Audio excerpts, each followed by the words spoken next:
उपराष्ट्रपति चुनाव को लेकर कल वोटिंग है और कल ही ये साफ हो जाएगा कि देश का अगला उपराष्ट्रपति कौन होगा। अंकगणित की अगर बात करें तो एनडीए उम्मीदवार आसानी से इस चुनाव को जीत जाएंगे, लेकिन बीजेपी के लिए चुनौती बड़ी है।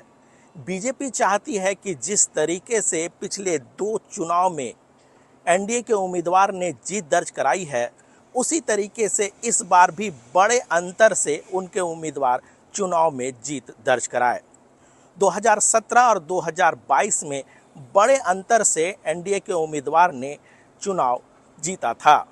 अब बात 2017 की करते हैं। उस समय एनडीए ने बीजेपी ने वेंकैया नायडू को अपना उम्मीदवार बनाया था।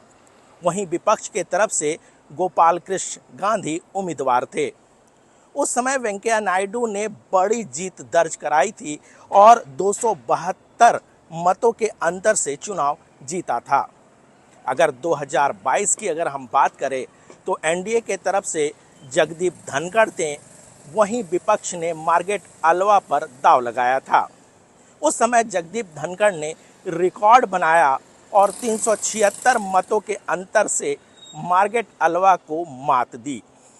यानी कि जिस तरीके का एक बेंचमार्क एनडीए ने रखा है, कहीं ना कहीं बीजेपी के सामने चुनौती बड़ी है कि उसी तरह के रिकॉर्ड अंतर से इस बार भी चुनाव में जीत दर्ज कराई जाए।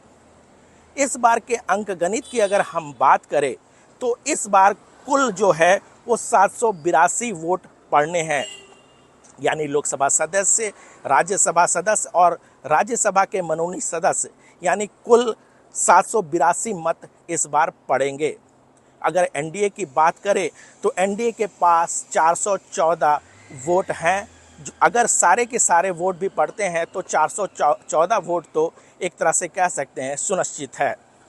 अंकगणित ये बताता है कि एनडीए का उम्मीदवार आसानी से चुनाव जीत जाएगा, लेकिन जिस तरीके से इंडिया ब्लॉक अपने वोटरों को कंसोलिडेट रखे हुए है, कहीं ना कहीं ये बताता है कि क्या पिछले 2 बार की तरह इस बार भी चुनाव में जो बड़े अंतर से एनडीए उम्मीदवार जीतते आए थे, क्या वो हो पाएगा या नहीं हो पाएगा।